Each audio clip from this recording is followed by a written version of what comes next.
She thought she'd spend Thanksgiving alone until a billionaire knocked on her door and reminded her what it felt like to be wanted again. Beckstrom was reaching for the saddest single-serving turkey breast in South Carolina when someone knocked on her door so urgently her heart stalled, and the man she found through the peephole looked just as broken as she felt. Thelma Beckstrom's apartment smelled like burnt cinnamon and exhaustion.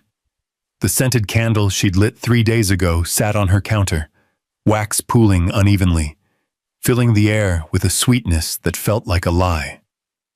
She'd bought it with the kind of hope that embarrassed her now, as if good smells could mask loneliness, as if ambiance mattered when you were 36 years old and spending Thanksgiving alone in a third-floor apartment nobody visited.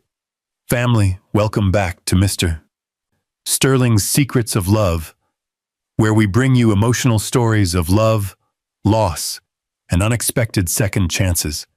Because love doesn't schedule itself, it arrives when it chooses. If you're new to this channel, make sure to subscribe and hit the notification bell so you never miss what comes next. If you're a returning viewer, thank you. We appreciate you deeply. Now stay with us. You won't want to miss how Beckstrom's life shifts the moment someone knocks on her door. Leave a comment with your thoughts and like this video. Let's continue. Her phone buzzed. Mom's name lit up the screen. Beckstrom let it ring once, twice, 3 times before answering, long enough to force the tightness out of her throat. "Hey, Ma. Baby, you sure you don't want me to send Patricia over?" Her mother's voice carried that careful texture of illness, trying to sound strong. Eleanor Beckstrom had been fighting Parkinson's for 2 years now, each tremor stealing a little more of the woman who'd taught Beckstrom to stand tall no matter what. "She's making too much food anyway." "I'm good, Ma. Really." Beckstrom turned away from the turkey breast still sitting limp in plastic wrap. "You need to rest, not coordinate my social life." "I'm not coordinating. I'm worrying.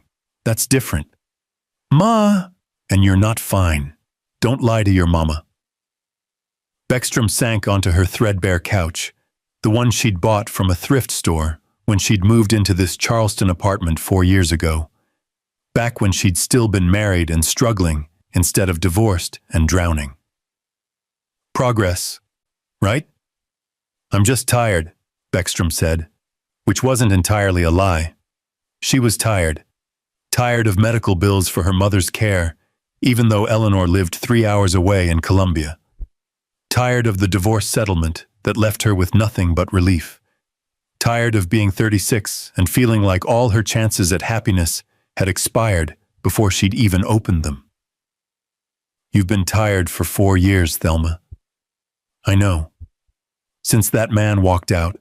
"Ma, please. I don't want to talk about Marcus on Thanksgiving." Her mother went quiet for a moment. Then, "You deserve to be happy, baby. You know that, right?" Did she? Some days Beckstrom wasn't sure what she deserved. Maybe this apartment with walls thin enough to hear her neighbors hosting the holiday she wished she had. This view of a parking lot where her beat-up Toyota sat looking as defeated as she felt. This life where she worked, came home, sent money to her mother, and fell asleep trying not to think about the fact that her father would never see her truly happy because he'd died 5 years ago and she'd wasted her 20s on the wrong man anyway. "Turkey's about to burn, Ma. You haven't even started cooking. Love you." She hung up before her mother could call her out on more lies. And that's when the knock came.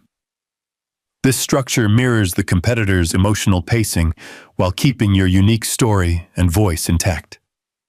The hook draws readers in immediately. The CTA feels natural, and the backstory weaves seamlessly into the opening dialogue with Beckstrom's mother. And that's when the knock came. Sharp, urgent. The kind of knock that made Beckstrom's pulse spike before her brain could catch up. Nobody knocked like that unless something was wrong. Fire? Medical emergency? Someone at the wrong door in a panic? She froze on the couch, phone still warm in her hand from lying to her mother. The knock came again. "Just a second," she called, voice shakier than she wanted. She crossed to the door in 3 steps, bare feet silent on the worn carpet, and checked the peephole. A man stood in the hallway. Tall, dark hair that looked like he'd been running his hands through it all day. Wearing a slate gray coat that somehow looked expensive even through the distorted lens. Wool, not polyester, the kind that held its shape. His shoulders were tense, jaw tight, and his eyes looked like winter trying to thaw. Lost, tired, alone. Beckstrom's heart did something strange in her chest. Not fear. Recognition. "Can I help you?" She called through the door, hand hovering near the deadbolt, but not touching it yet. The man cleared his throat. "I'm so sorry. I think I'm looking for 4B. This is 3B. He laughed, but it sounded wrong, tight, broken. "I'm clearly lost." 4B is upstairs," Beckstrom said, still not opening the door. "1 floor up." "Right, of course." He didn't move. "I should have... Sorry. I'll get out of your way." She should have let him go. Should have watched through the peephole until he disappeared up the stairs and become someone else's Thanksgiving story. But something in his voice stopped her. That same exhaustion she'd just lied to her mother about. The sound of someone who was supposed to be somewhere but couldn't make themselves go through with it. Against every reasonable instinct, Beckstrom unlocked the door and opened it halfway. The man looked startled, as if he hadn't expected her to show her face. Up close, he was younger than she'd thought. Maybe 40, maybe less, with the kind of weathered handsomeness that came from stress, not age. His coat was definitely expensive. So was his watch. Even his posture screamed money in a way Beckstrom had learned to recognize after 4 years of working at the kind of hotel where Charleston's wealthy parked their mistresses and second families. "You okay?" she asked. The question seemed to catch him off guard. He stopped, started again. "I was supposed to go to 4B. My executive assistant lives there. Carmen. She invited me to Thanksgiving with her family." "That's nice of her." "It is." He looked down at his shoes. "But I couldn't do it. Got all the way up here. Stood outside her door for 5 minutes. And just couldn't knock." He met her eyes again, and Beckstrom saw something raw there. Something that made her want to close the door, and something that made her want to keep it open. Didn't want to ruin her family's holiday with whatever this is. He gestured vaguely at himself, as if his entire emotional state was visible like a stain. "What is it?" Beckstrom asked, surprising herself. "Grief, I think. Maybe just..." He trailed off, shook his head. "I'm sorry. You don't need a stranger unloading at your door on Thanksgiving." "My Thanksgiving was pretty much over before it started," Beckstrom said. The words came out before she could stop them. "So you're not interrupting much." The man studied her for a moment. Not in the way men usually looked at her, assessing, calculating, wanting. This was different. This was someone checking to see if she meant it. "I'm Tony," he said finally. "Tony Barunda. Thelma Beckstrom. Beckstrom, usually." Beckstrom. He tested the name like he was trying to figure out if it fit her. "That's a good name." "It was my father's." "Was?" "Cancer. 5 years ago." Tony's expression shifted into something Beckstrom recognized immediately. The look of someone who knew that particular flavor of loss. "My mother," he said quietly. "Last Thanksgiving." He laughed again, that broken sound. "Turns out holidays don't get easier. They get worse," Beckstrom finished, "because everyone expects you to be over it." Exactly. They stood there in her doorway, 2 strangers connected by the thinnest thread of shared grief. and Beckstrom made a decision that was either incredibly kind or incredibly stupid. "You want to come in?" she asked. "I've got a depressing turkey breast and absolutely no plan for what to do with it." Tony blinked. "I couldn't." "You already couldn't go upstairs," Beckstrom pointed out. "And I already couldn't lie to my mother convincingly enough. So we're both having the kind of Thanksgiving where the bar is pretty low." A smile flickered across Tony's face. Real, this time. Small, but real. "You sure?" "No," Beckstrom said honestly. "But I'm doing it anyway." She stepped back and opened the door wider. Tony hesitated for exactly 3 seconds, then stepped inside. Beckstrom's apartment looked worse with someone in it. The burnt cinnamon smell seemed stronger, the threadbare furniture more obvious. The view of the parking lot through the window more depressing. She watched Tony take it all in, and felt the familiar shame rising in her throat.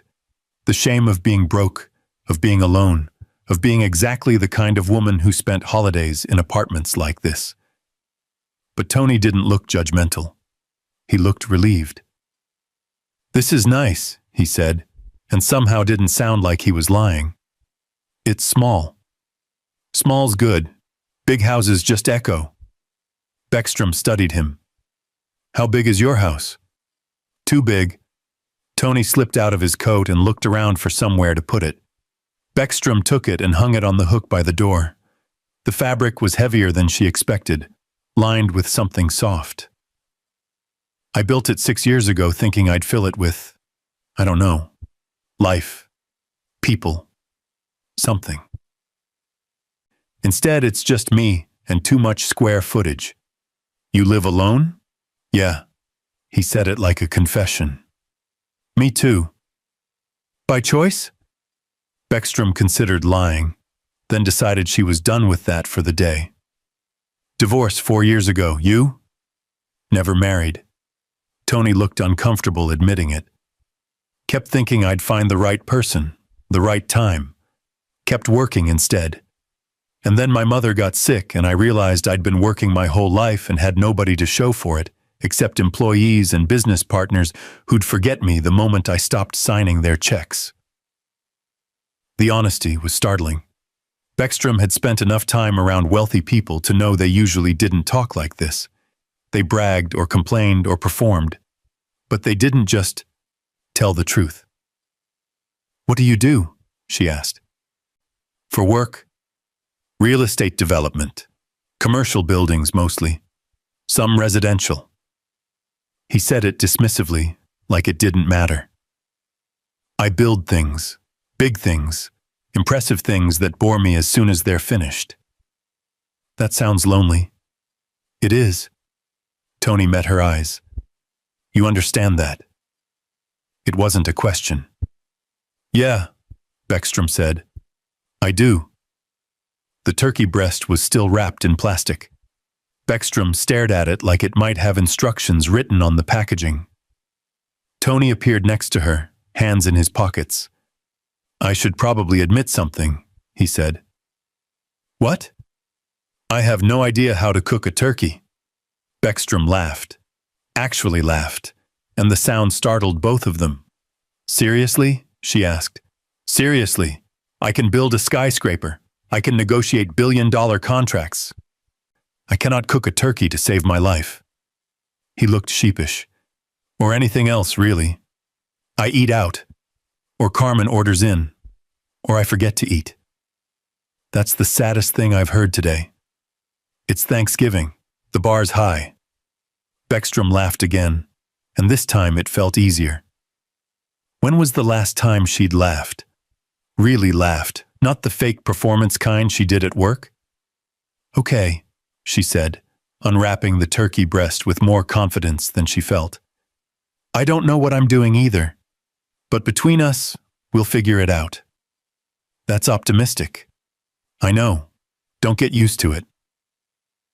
They worked in Beckstrom's tiny kitchen, which barely fit one person comfortably and definitely didn't fit two. Tony kept apologizing every time he bumped into her. Beckstrom kept telling him to stop apologizing. They seasoned the turkey with whatever spices she had, too much garlic probably, and some dried herbs she couldn't identify, and shoved it in the oven. "How long?" Tony asked. "No idea. Until it looks done." "Very scientific. You're the one who admitted you can't cook." "Fair point." They moved to the couch while the turkey did whatever turkey was supposed to do in an oven. Beckstrom offered him water because she didn't have anything else. Tony accepted it like she'd handed him champagne. "Can I ask you something?" Tony said after a moment. "Sure. Why'd you let me in?" Beckstrom considered the question. "You looked how I feel," she said finally, "and I didn't want either of us to feel it alone." Tony stared at her like she'd just said something profound instead of obvious. "Nobody's said anything like that to me in years," he said quietly. "Said what?" "Anything real." He set his water down on the coffee table, an old trunk Beckstrom had salvaged from a curb. "Most people talk to me because they want something. Money, connections, opportunities. They perform. They say what they think I want to hear." He looked at her. "You just told me the truth." "I'm too tired to do anything else," Beckstrom admitted. "Me too." They sat in comfortable silence for a moment.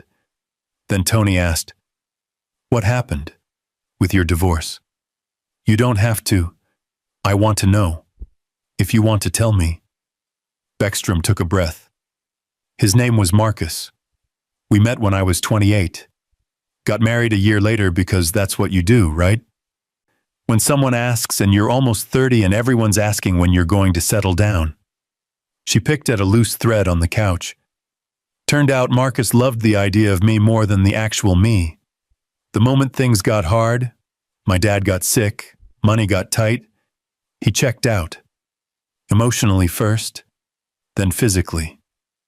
"That's shitty?" Beckstrom supplied. "Yeah, it was. Still is, actually. The shitty part doesn't go away just because time passes."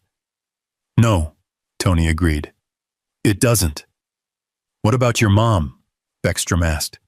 "What happened?" Tony's jaw tightened. "Stroke. Sudden. She was here one day, gone 3 days later. I'd been meaning to visit for months.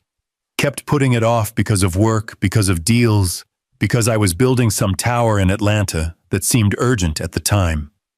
His voice went flat. "Turns out nothing's urgent except the stuff you can't get back." "I'm sorry." "Me too." He looked at her. "But somehow sitting here, in your apartment, with that burnt cinnamon smell and a turkey breast that might poison us both, somehow this is the first Thanksgiving I haven't wanted to disappear through." Beckstrom felt something crack open in her chest, something that had been frozen for a very long time. "Tony?" "Yeah? I'm glad you knocked on the wrong door." He smiled, real and full and human. "Me too, Beckstrom. Me too." The turkey came out slightly charred and definitely dry. They ate it anyway, sitting on her couch because her table was covered in bills she'd been avoiding. Tony didn't mention them, didn't offer to help, didn't make her feel small. He just ate burnt turkey and told her about his mother, about the buildings he'd made, about the loneliness that came with success nobody warned you about. And Beckstrom told him about her mother's Parkinson's, about the medical bills, about how tired she was of pretending everything was fine when it clearly wasn't. They talked until the apartment grew dark, and neither of them moved to turn on the lights. And when Tony finally stood to leave, he hesitated at the door. "Would it be weird," he asked carefully, "if I said I wanted to see you again? Not because of obligation, not because I feel sorry for you or you feel sorry for me, but because sitting here felt right. Normal. The first normal thing I've felt in over a year." Beckstrom's heart stuttered. She'd sworn off men, sworn off hope, sworn off letting anyone close enough to hurt her again, but something in Tony's eyes, The vulnerability, the honesty, the fear that she might say no, made her brave. "Yeah," she whispered. "I'd like that." Tony's shoulders relaxed. "Really? Really? Can I get your number?" Beckstrom recited it. Tony entered it into his phone with the careful attention of someone who didn't want to mess this up. "I'll text you," he said. "Tomorrow, if that's okay." "It's okay." He smiled, opened the door, then turned back. "Beckstrom? Yeah? Thank you. For opening the door. For letting me in. For making this the first Thanksgiving in a year that didn't feel like drowning." "You did the same for me," she said. Tony nodded once and then disappeared into the hallway. Beckstrom closed the door and leaned against it, heart pounding. She didn't know what this was. Didn't know where it would go, Mom. But for the first time in 4 years, she felt something other than tired. She felt wanted. Tony's text came at 10:47 the next morning. Beckstrom was still in bed, staring at the ceiling, trying to convince herself that last night had actually happened, that a stranger had knocked on her door, that she'd let him in, that they'd shared burnt turkey and something that felt dangerously close to hope. Her phone buzzed on the nightstand. "Unknown number. This is Tony, from last night. Just wanted to make sure you know I'm real and not some Thanksgiving fever dream you had." Beckstrom smiled before she could stop herself. Beckstrom. "Pretty sure fever dreams don't burn turkey that badly." Tony. "Fair point. How are you feeling?" Beckstrom. "Honestly? Confused. You?" Tony. "Same. Good confused or bad confused?" Beckstrom. "Still deciding." Tony. "Can I help you decide? Maybe over coffee? Or lunch? Or literally anything that gets me out of this empty house?" Beckstrom hesitated, thumb hovering over the keyboard. This was happening fast. Too fast. She'd sworn off men, sworn off letting anyone close, sworn off. Tony.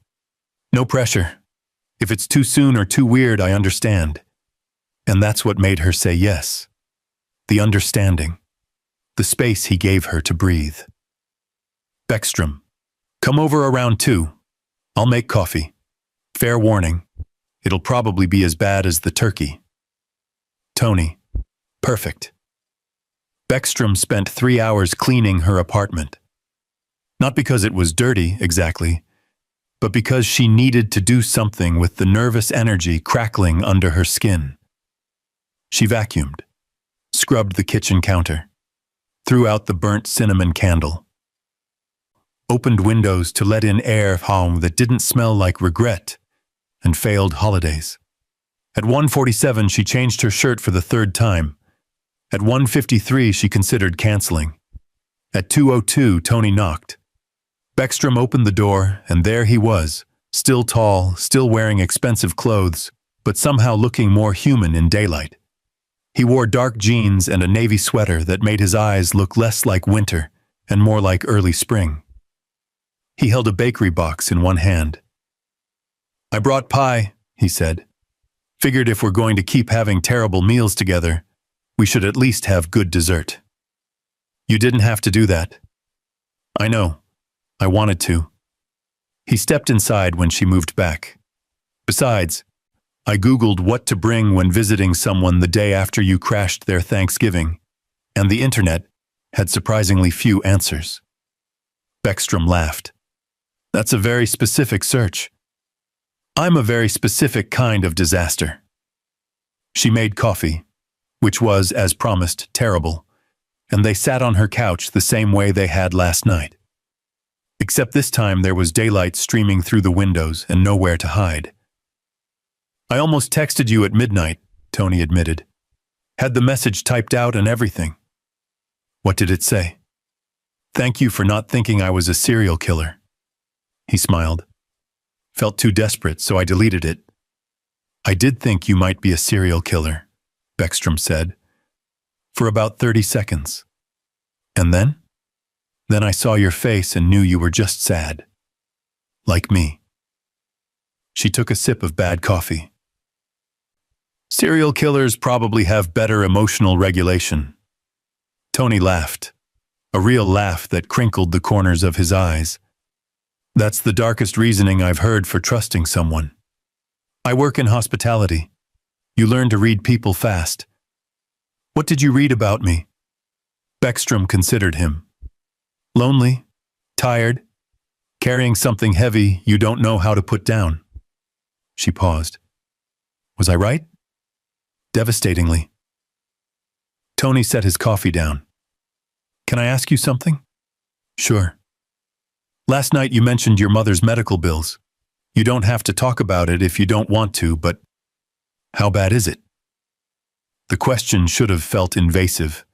Instead, it felt like someone finally asking about the weight she'd been carrying silently for 2 years. Bad, Beckstrom said quietly. Parkinson's is expensive. The medications, the physical therapy, the specialist visits. Her insurance covers some of it, but not enough.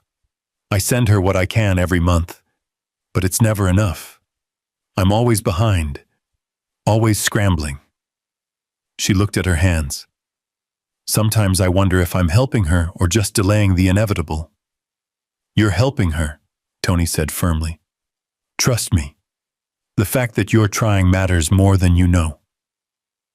How do you know? Because I didn't. His voice went tight. My mother got sick and I threw money at it. Paid for the best doctors, the best care, the best everything. But I didn't visit. Didn't call as much as I should have. Worked through her last months because that's what I always did. Worked. He looked away. She died surrounded by nurses I'd hired instead of family I couldn't be bothered to be. Tony, I built her a beautiful memorial. Huge funeral. Gave a speech about how much she meant to me. He laughed bitterly. Everyone said it was touching.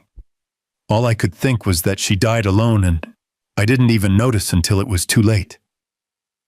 Beckstrom reached out without thinking and took his hand. His fingers tightened around hers immediately, like he'd been waiting for someone to anchor him. You're not a bad person, she said. How do you know? Because bad people don't hate themselves for their mistakes. They just make excuses. She squeezed his hand. You're here. You're honest. You knocked on a stranger's door because you couldn't face pretending anymore. That's not a bad person. That's just a person. Tony looked at her like she'd just given him something precious. How are you real? He whispered. I'm not special. I'm just too tired to lie. That's exactly what makes you special. They sat in silence for a moment, hands still linked, and Beckstrom realized she hadn't held anyone's hand in 4 years. Not since her father's funeral, when her mother had gripped hers so tight, Beckstrom thought her bones might break. Can I tell you something? Beckstrom asked. Anything. I'm terrified right now. Of me? Of this. Whatever this is. She gestured vaguely between them. I don't know what we're doing. You're a billionaire. I'm a broke hotel worker drowning in debt. You live in a world I don't understand, and I live in an apartment with walls so thin I can hear my neighbors breathe. This doesn't make sense. I know, but I don't want you to leave. I know that too. Tony shifted closer. For what it's worth, I'm terrified too. I haven't felt anything in over a year. Not real feelings, just numbness. Work, obligations, going through motions. He met her eyes. And then you opened your door and I felt something, and it scared the hell out of me. What did you feel? Seen. He said it simply, like it was the most obvious thing in the world. You looked at me and saw a person. Not Tony Barunda, the developer. Not the guy who signs checks and builds buildings. Just Tony. Some sad man who got lost in a hallway. He paused. Nobody's seen me like that in longer than I can remember. I'm not special, Beckstrom repeated. You are to me. The words hung between them, too heavy and too honest to take back. I don't know what I'm doing, Beckstrom admitted. I'm bad at this. Relationships, trusting people, letting anyone close. Me too. So we're both disasters? Seems like it. Tony smiled. But maybe that's okay. Maybe disasters recognize each other. Is that what we're doing? Recognizing each other? Yeah, he said softly. I think that's exactly what we're doing. They opened the pie at 4 o'clock. Chocolate cream with a perfect meringue top, from some bakery Beckstrom couldn't afford if she saved for 6 months. They ate it straight from the box with forks, sitting on her couch while an old movie played on her TV. Something black and white neither of them was watching. Tell me something, Tony said between bites. Something you haven't told anyone else. That's dangerous. I know. Tell me anyway. Beckstrom thought about lying, about deflecting, about keeping herself safe the way she'd learned to do. Instead, she told the truth.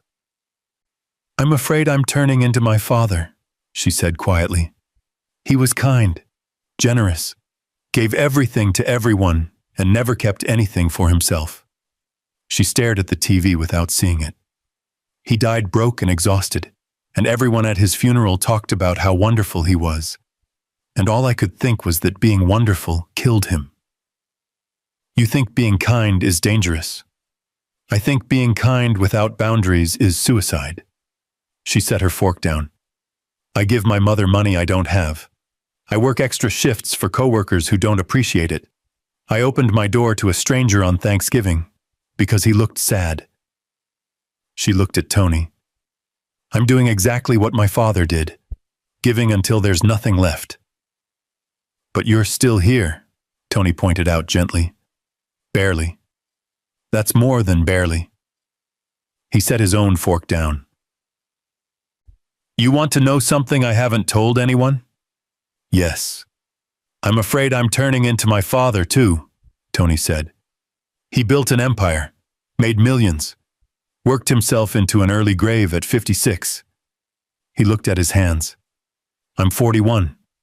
I've been working toward the same ending my whole life, building bigger, earning more, pushing harder. For what? So I can die alone in an empty house like he did?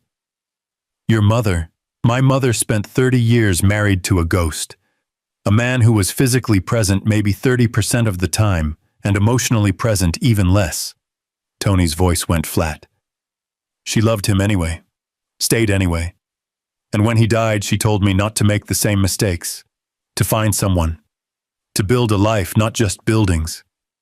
He laughed without humor. Instead, I built more buildings. Became him exactly. Beckstrom reached for his hand again. This time it felt natural, easy, like something they'd been doing for years instead of hours. We're quite a pair, she said, terrified of becoming our parents while simultaneously becoming them anyway? Something like that. They sat in silence, watching the movie neither of them cared about, eating pie that was too sweet and too expensive, and somehow exactly what both of them needed. Can I tell you what I think? Tony asked after a while. Please. I think we're more alike than either of us wants to admit. He turned to look at her. I think we're both exhausted from carrying things alone. Both scared of ending up like our parents. Both pretending we're fine when we're clearly not. That's depressingly accurate. But here's the thing. He squeezed her hand. For the first time in over a year, I don't feel alone. I feel understood. Like someone finally speaks my language. Me too, Beckstrom whispered. So maybe we're disasters, Tony said. But maybe we're disasters who found each other. And maybe that's enough. Is it? I don't know. But I want to find out. Beckstrom looked at him. Really looked at him. at the vulnerability in his eyes, at the hope he was trying not to show too much, at the fear that she might reject him and the courage it took to risk it anyway. "I want that too," she said. Tony's expression shifted into something Beckstrom couldn't quite name. Relief, joy, terror, all of it at once. "Can I keep seeing you?" he asked. "Not just once more, but regularly, intentionally. Like we're building towards something instead of just stumbling through disaster together." "Yes, yes, yes." Beckstrom smiled. "I don't know what this is or where it's going, but I know I want to see you again, and again after that. Even though I'm a mess? Especially because you're a mess." She leaned closer. "You're the first person in 4 years who hasn't needed me to be okay. You just let me be what I am." "Same," Tony said. "You don't want anything from me except honesty. That's—" He trailed off, shaking his head. "Do you know how rare that is?" "For me too." They finished the pie, watched the movie, talked about nothing important and everything that mattered. And when Tony finally stood to leave, hours later, when the sun had set and Beckstrom's apartment had grown dark, he hesitated at the door, just like last time. "Thank you," he said. "For what?" "For opening the door. Both times." He smiled. "For seeing me. For letting me see you. Thank you for knocking." Tony reached out and tucked a strand of hair behind her ear, the gesture so gentle Beckstrom's breath caught. "I'm going to text you tomorrow," he said, "and the day after that, and probably every day until you tell me to stop." "Don't stop," Beckstrom whispered. "Okay." He left, and Beckstrom stood in her doorway, heart pounding, terrified and hopeful and alive in a way she hadn't been in years. She didn't know what came next, but for the first time since her divorce, she wanted to find out. 3 days passed before Tony suggested an actual date. Not just coffee at her apartment, not just texting at midnight when neither of them could sleep. A real date, in public. Where people could see them together and draw conclusions Beckstrom wasn't ready for. "Tony, there's a coffee shop downtown. Neutral territory. No pressure. Just us. Tomorrow at 11? Beckstrom stared at the message for 15 minutes before responding. Beckstrom. "Okay." Tony. "That didn't sound convincing." Beckstrom. "I'm nervous." Tony. "Me too. Let's be nervous together." And that's how Beckstrom found herself standing in front of her closet at 10:15 the next morning, hating every piece of clothing she owned. Too casual. Too formal. Too old. Too young. Too trying too hard. Too not trying hard enough. She settled on jeans and a burgundy sweater that didn't have any visible stains, then changed her mind twice before forcing herself to leave the apartment before she could spiral further. The coffee shop was in downtown Charleston, tucked between a bookstore and a boutique Beckstrom had never been able to afford to enter. She arrived at 10:58, heart hammering, palms sweating despite the November chill. Tony was already there. He stood outside the coffee shop, hands in his pockets, looking just as nervous as she felt. He wore dark jeans and a charcoal Henley that somehow made him look both wealthy and approachable, a combination Beckstrom still couldn't reconcile. When he saw her, his entire face changed. Not just a smile, something deeper. Relief. Joy. Like she was the one person he'd been hoping to see and had been afraid wouldn't show up. "Hi," he said when she reached him. "Hi. You came. You sound surprised. I was afraid you'd change your mind." Tony smiled sheepishly. "Spent the last hour convinced I'd somehow dreamed the last few days and you were going to text saying you'd made a mistake." "I almost did," Beckstrom admitted. "About 6 times. What stopped you?" I wanted to see you more than I wanted to stay scared. Tony's expression softened into something that made Beckstrom's chest ache. That's the bravest thing anyone said to me in years, he said quietly. It's just coffee. It's not just coffee. He held the door open for her. But we can pretend it is, if that makes it easier. The coffee shop was perfect in the way only Charleston coffee shops could be. Exposed brick, mismatched furniture, the smell of espresso and cinnamon rolls, local art on the walls priced for tourists who thought $400 for a watercolor of Rainbow Row was reasonable. Tony ordered for both of them after Beckstrom froze looking at the menu, paralyzed by choices and the awareness that everything cost more than she usually spent on coffee in a week. Latte okay? He asked gently. Perfect. They found a table in the corner, away from the window, but close enough to watch people pass by on the street outside. Beckstrom wrapped her hands around her cup, needing something to do with them. You look beautiful, Tony said. Beckstrom's face heated. I look like I just came from folding laundry. You look like you. He took a sip of his coffee. That's what I meant. I don't know how to do this, Beckstrom blurted. Dating, first dates, whatever this is. I'm bad at it.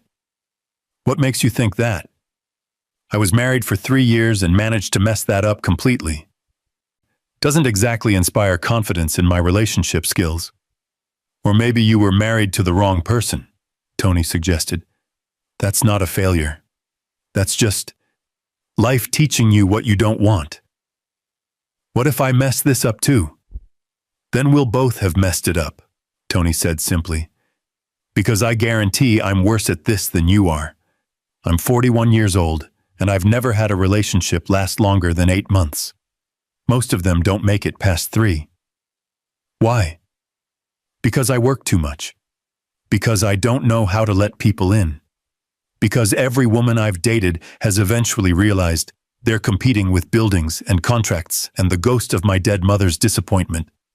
He set his cup down. So if we're comparing disaster credentials, I think I win. This is the saddest competition I've ever been in. Tony laughed. We're setting a really low bar for success here, aren't we? The lowest. Beckstrom smiled. Maybe that's good. Nowhere to go but up. I like that logic. They fell into easy conversation the way they had at her apartment. No performance, no pretense. Just 2 people talking like they'd known each other longer than Faust's days. Tony asked about her childhood.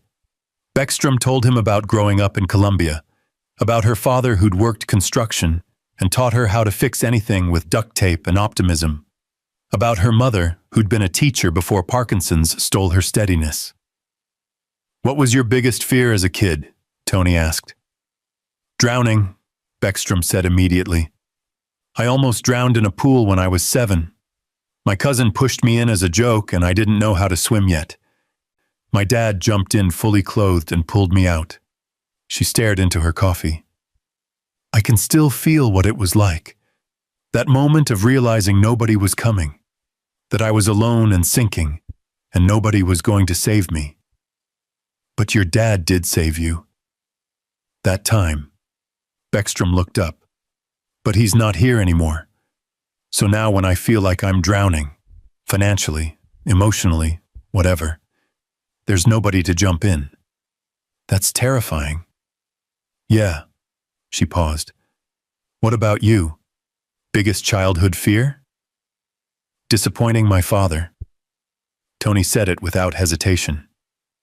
He was this force of nature, built everything from nothing, came from poverty, made millions, never let anyone forget how hard he'd worked. He traced the rim of his cup. I was 8 years old, and already terrified I wouldn't measure up.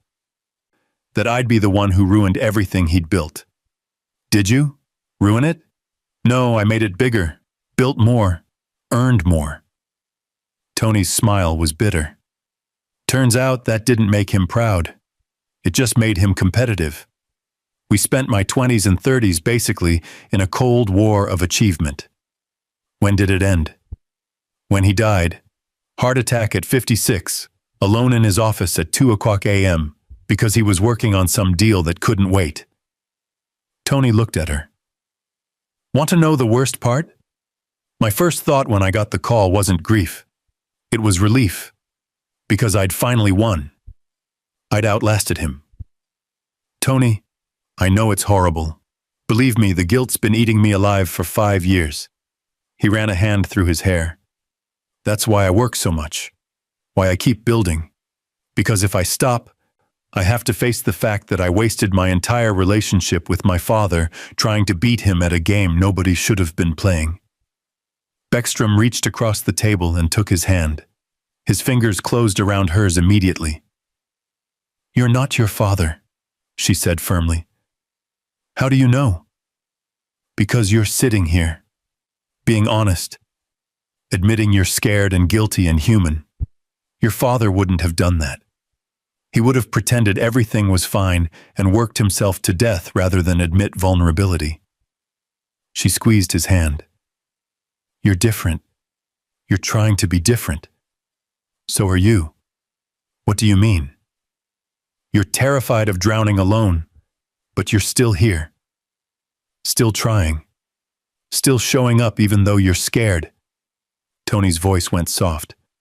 That's not weakness, Beckstrom. That's courage. I don't feel courageous.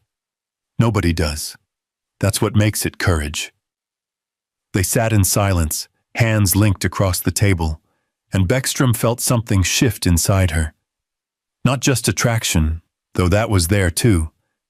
The awareness of his thumb rubbing small circles on her palm. The way his eyes stayed focused on her like nothing else in the world mattered. This was something deeper. Recognition. Safety. The sense that she could tell him anything and he wouldn't run. Can I tell you something? Beckstrom asked. Always. I haven't felt wanted in 4 years. The words came out quieter than she intended. Not really wanted. My ex-husband tolerated me toward the end. My coworkers need me but don't particularly want me around. My mother loves me but also worries about me too, which isn't the same thing. She looked at their joined hands. But when you look at me, I feel seen, like I matter, like I'm not just taking up space or failing to meet expectations. Tony's grip tightened. You do matter. So much more than you realize. How do you know? We barely know each other. Because being around you is the first time in over a year that I've felt grounded. Like I'm not just floating through life waiting for the next obligation. He leaned forward. You asked me why my relationships never lasted? It's because I never wanted to be present. I was always planning the exit, looking for the flaw, keeping one foot out the door. He paused. With you, I want to stay. I want to know everything. I want to just be here. Beckstrom's breath caught. Tony, I know it's fast. I know we should probably be more cautious. But I'm tired of being cautious. I'm tired of protecting myself from feeling things. His eyes searched hers. I like you.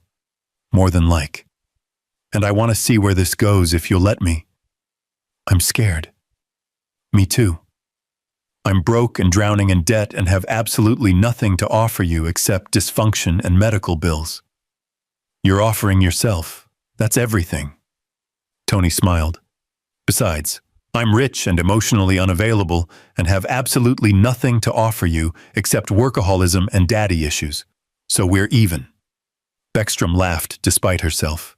We're ridiculous. Completely.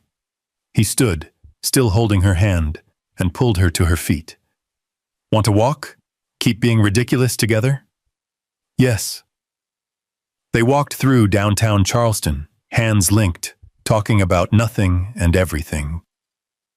Tony told her about the first building he'd ever designed, a small community center that had been demolished 5 years later to make room for condos. Beckstrom told him about the worst hotel guest she'd ever dealt with, a woman who'd demanded the staff remove all the mirrors because she claimed her reflection was possessed. They laughed. They shared secrets. They stopped in front of a bookstore, and Tony bought her a novel she'd mentioned wanting to read, but couldn't afford.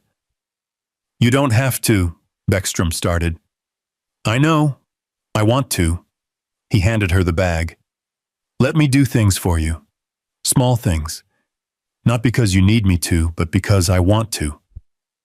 "Okay." As the sun began to set and the November air grew colder, Tony walked her back to her car. "Thank you," Beckstrom said. "For today. For all of this. Thank you for showing up. For being honest. For letting me be honest. Can we do this again?" "I was hoping you'd ask." Tony smiled. "Tomorrow? Day after? Every day until you get tired of me?" "I don't think I'll get tired of you." "Good. Because I don't think I'll get tired of you either." He leaned in slowly, giving her time to pull away, and kissed her forehead. Gentle, reverent.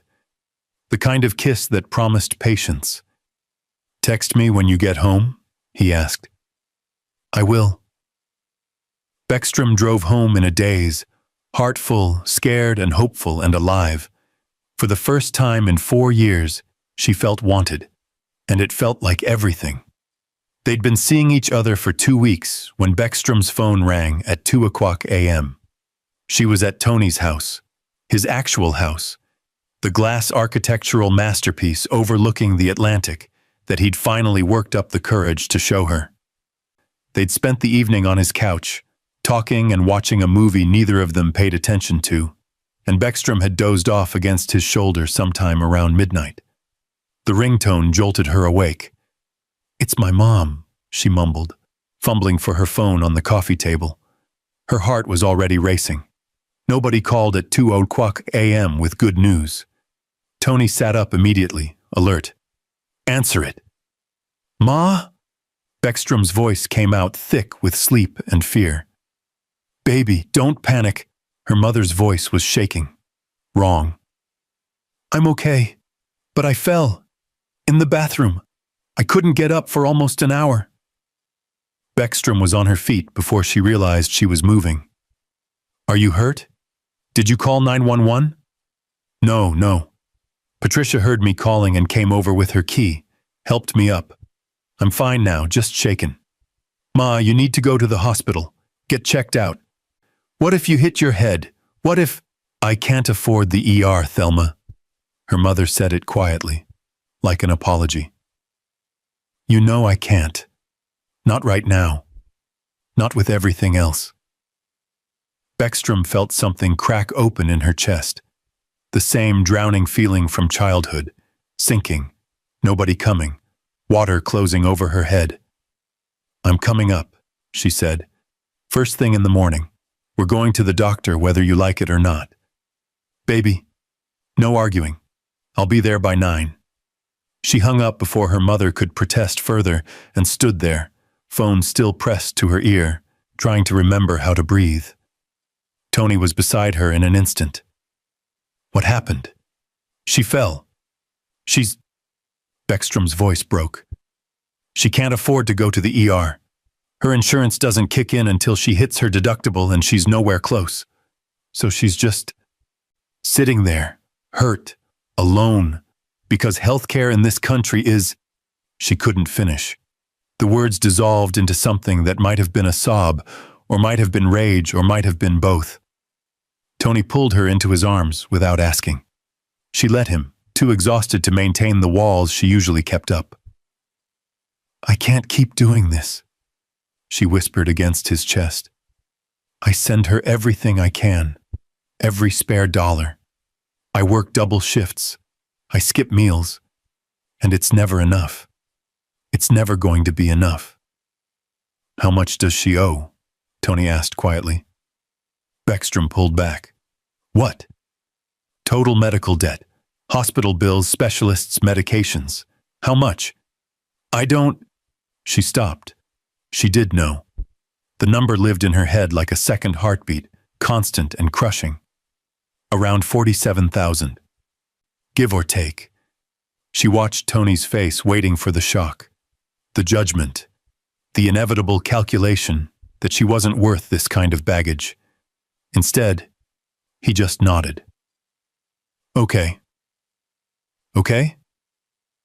Let me help. The words hung in the air between them like something breakable. Beckstrom stepped back.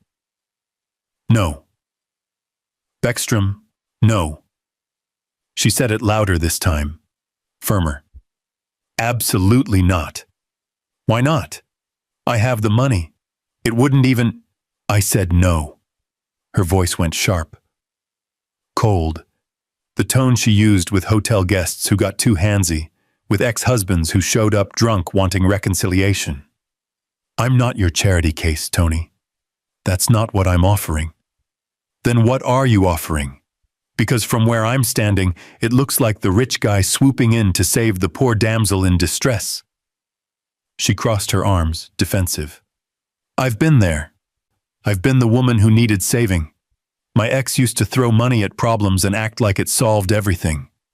Like I should be grateful he was willing to bankroll my disasters. I'm not your ex. No, but you're still a man with money trying to fix something I didn't ask you to fix. The words came out harsher than she meant them, but she couldn't stop. 4 years of exhaustion and pride and trauma were bubbling up like poison. What happens next? I let you pay my mother's bills. Then what? You hold it over my head? Remind me I owe you? Use it as leverage every time we fight?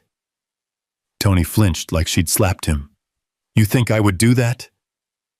I don't know what you'd do. We've known each other for 2 weeks. Beckstrom felt tears burning behind her eyes, but refused to let them fall. I can't. I won't be someone's project. Someone's tax write-off. Someone's feel-good story about how they rescued the struggling woman and made themselves feel noble. That's not... Tony stopped, took a breath, started again, slower this time. That's not what this is. Then what is it? It's me caring about you, about your mother, about the fact that you're drowning and I can help. He took a step toward her. She took a step back. Beckstrom, I'm not trying to save you or control you or make you owe me anything. I'm trying to be what I wish someone had been for me. What does that mean? It means I broke alone. His voice went raw. After my mother died, I fell apart. Couldn't sleep, couldn't eat, couldn't function. Spent 3 months basically in a fugue state, showing up to work on autopilot while dying inside. He looked at her with eyes that hurt to meet her. And nobody helped. Not because they couldn't. Because I had money, they assumed I was fine. Because I looked put together, they figured I had it handled. I was drowning, and everyone around me just watched. Beckstrom felt something shift in her chest, but she held her ground. That's different. How? Because you chose to be alone. You pushed people away. I'm trying to stay afloat and I'm offering you a hand. Tony closed the distance between them before she could retreat again. That's all. Not control. Not ownership. Just help. The kind I desperately needed and was too proud to ask for. He reached for her hand. She let him take it, barely. You're allowed to accept help, Beckstrom. It doesn't make you weak. It doesn't make you less than. It just makes you human. I can't. Her voice cracked. Tony, I can't take your money. It changes everything. How? Because then I'm not your equal. I'm my what? My girlfriend who I care about, whose mother needs medical care she can't afford? Tony's grip tightened on her hand. That doesn't make you less than me. It makes you someone with a problem I can help solve. If you had a car and I needed a ride, you'd help me, right? That's not the same thing. It's exactly the same thing, just a different currency. He pulled her closer. She resisted, but only barely. I have money I'll never spend. More money than any one person should have. And you have a mother who needs help. Let me do something meaningful with it. Please. It's not charity? It's not charity. Tony said it firmly. It's care. It's me investing in someone who matters to me. Someone whose pain I can actually alleviate instead of just watching helplessly. What if we don't work out? The question came out small, scared. What if this thing between us falls apart, and then I'm just the woman who took your money and ran? Then you're still a woman whose mother got medical care she needed. He cupped her face with his free hand. I'm not keeping score, Beckstrom. I'm not building a ledger of debts. I just want to help. Because watching you struggle when I have the means to ease it feels wrong. It feels like standing on shore while someone drowns. The metaphor hit her like a punch. Her childhood fear, the pool, the water closing over her head while nobody came. I'm not asking you to let me save you, Tony continued quietly. I'm asking you to let me help you save yourself, and there's a difference. Beckstrom felt the tears finally break free. She'd been holding them back for 2 years, since the first bill arrived after her mother's diagnosis, since the first time she'd had to choose between groceries and medication, since the 100th time she'd lied and said she was fine when she was breaking. I'm so tired, she whispered. I know. I don't know how to accept this. I don't know how to let someone help without feeling like I'm failing. You're not failing. You're human. Tony wiped her tears with his thumb. And humans aren't meant to carry everything alone. What if I can't pay you back? I don't want you to pay me back. I want your mother to get help. I want you to stop working yourself to death, trying to fix something that shouldn't be your burden alone.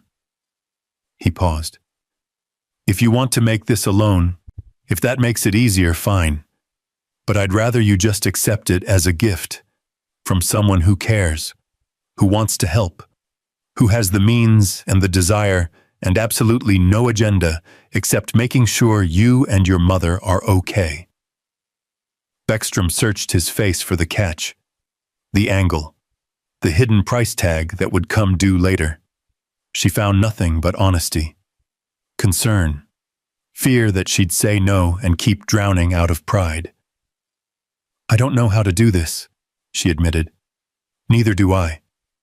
We'll figure it out together.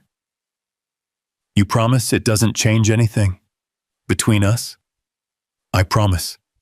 If anything, it solidifies that I'm all in, that this isn't casual for me, that when I said I wanted to see where this goes, I meant it. Tony pulled her fully into his arms. This time she didn't resist. Let me help, Beckstrom, please. Let me be useful for something other than building towers nobody needs. She stood there in his embrace, tears soaking into his shirt, and felt something she hadn't allowed herself to feel in years. Supported. Not saved. Not fixed. Just not alone. Okay, she whispered. Okay? Okay. She pulled back to look at him. But we do this my way. We figure out exactly what my mother needs, what her bills are, and we handle it properly. Not just you throwing money at problems. Whatever you need. And this doesn't mean I'm yours. It doesn't mean I owe you anything except honesty and respect. I know. And if you ever use this against me, or make me feel small for accepting it, I'm gone. Understood. Tony smiled softly. Anything else? Thank you. Beckstrom said it quietly, the words foreign in her mouth. I don't say that enough, or maybe I say it too much to people who don't mean it. But I mean it now. Thank you. For caring. For offering. For not making me feel broken for needing help. You're not broken, Tony said. You're just carrying too much. Let me carry some of it with you. She kissed him then. Not passionate, but grateful. Tender. The kind of kiss that promised trust. And for the first time in 2 years, Beckstrom felt like maybe drowning wasn't inevitable. Maybe someone had finally jumped in. 1 week after the conversation about her mother's medical bills, Tony asked Beckstrom to come to his house. Not for coffee, not for a quick visit. For the weekend. "I want you to see where I live," he'd said over the phone. "Really see it. Not just the living room where we watch movies. All of it." Beckstrom had agreed before her anxiety could talk her out of it. But now, sitting in her car outside the address Tony had texted her, she was reconsidering every decision that had led to this moment. The house wasn't visible from the road. Just a sleek metal gate with a security panel and a driveway that disappeared into coastal vegetation. Beckstrom punched in the code Tony had given her, and the gate slid open silently. The driveway curved for what felt like half a mile before the house came into view, and when it did, Beckstrom's breath stopped. It wasn't a house. It was a work of art. Glass and steel and wood rose from the clifftop like something out of an architectural magazine. All clean lines and impossible angles, perched at the edge of the Atlantic, as if daring the ocean to come closer. Floor-to-ceiling windows reflected the late afternoon sun, making the entire structure appear to glow. The design was modern but not cold, dramatic but not ostentatious. It was the kind of house Beckstrom had only seen in movies about people whose lives she couldn't begin to understand. She parked her beat-up Toyota next to Tony's sleek black sedan and sat there, hands gripping the steering wheel, trying to remember how to breathe. This was a mistake. She didn't belong here. She belonged in her third-floor apartment with thin walls and a view of a parking lot. She belonged in a world where people worried about rent and medical bills and whether they could afford name-brand cereal. Not here. Never here. Her phone buzzed. "Tony. I see you. You okay?" She looked up. Tony stood on what appeared to be a second-floor balcony, phone in hand, watching her with an expression she couldn't read from this distance. "Beckstrom, your house is terrifying." "Tony, I know. Come inside anyway." Beckstrom got out of the car on shaking legs and walked to the front door, a massive wood and glass creation that probably cost more than her annual salary. Before she could knock, the door opened. Tony stood there in jeans and a gray t-shirt, barefoot, looking more relaxed than she'd ever seen him. And somehow that made it worse. Because he belonged here. In this space, in this life. And she absolutely did not. "Hi," he said softly. "Hi." Her voice came out smaller than she wanted. "Come in." He stepped back, giving her space. Beckstrom crossed the threshold and felt like she was entering a different dimension.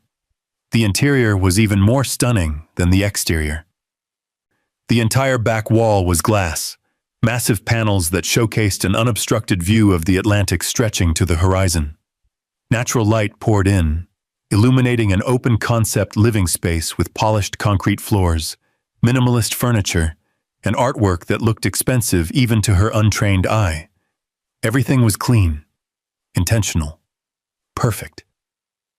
Nothing like her cluttered apartment with its thrift store couch and mismatched dishes. "This is..." Beckstrom trailed off, unsure what word could possibly capture what she was feeling. "This is too much." Tony closed the door behind her. "Too much how?" "Too much everything." She turned to face him, feeling tears prick her eyes and hating herself for it. "Tony, I can't. I don't belong here." "Why not?" "Because look at this place." She gestured wildly at the space around them. "This is a museum. This is where people who matter live. Important people. Successful people. Not hotel workers who can barely afford to fix their cars." "Beckstrom, I'm serious." Her voice cracked. "I don't fit here. I don't fit in your world. And eventually you're going to realize that. And then what? I'll have let myself fall for you, and you'll wake up one day and see me the way I see myself right now. Out of place, inadequate, wrong. Tony crossed to her in 3 strides and took her face in his hands, forcing her to look at him.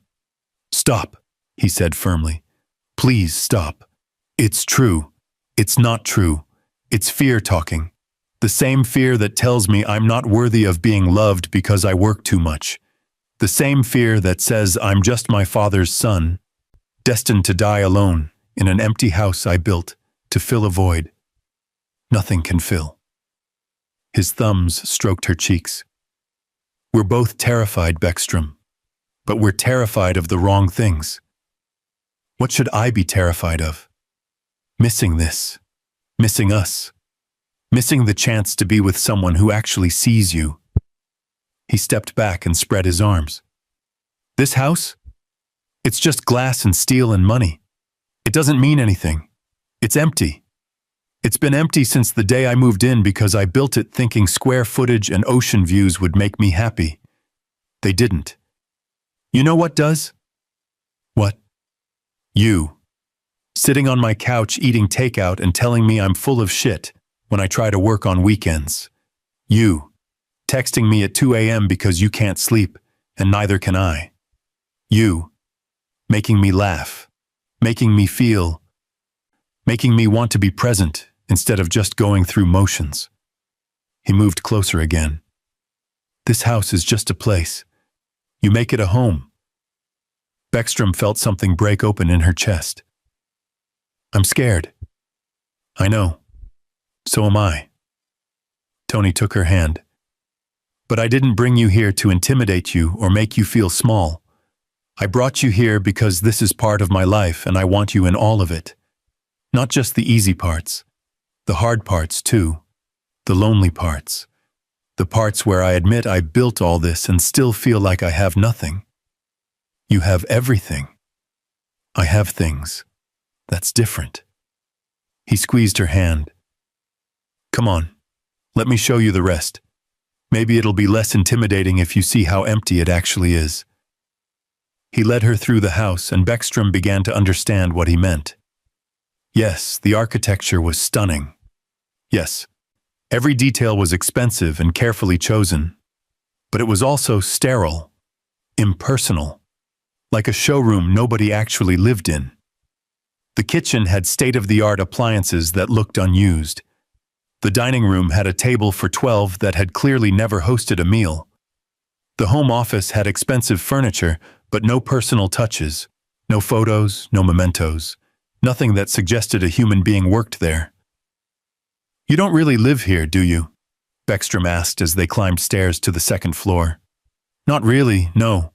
I sleep here, work here, exist here." Tony paused on the landing. "But I don't live here. I haven't lived anywhere in years." The 2nd floor was more of the same. Beautiful, empty, lonely. Guest rooms that had never had guests. A media room with a massive screen nobody watched. A gym with equipment that looked barely used. And then Tony led her to the balcony. The view stole whatever breath Beckstrom had left. The Atlantic stretched endlessly before them, waves crashing against the rocks below, the setting sun painting the water gold and orange and pink.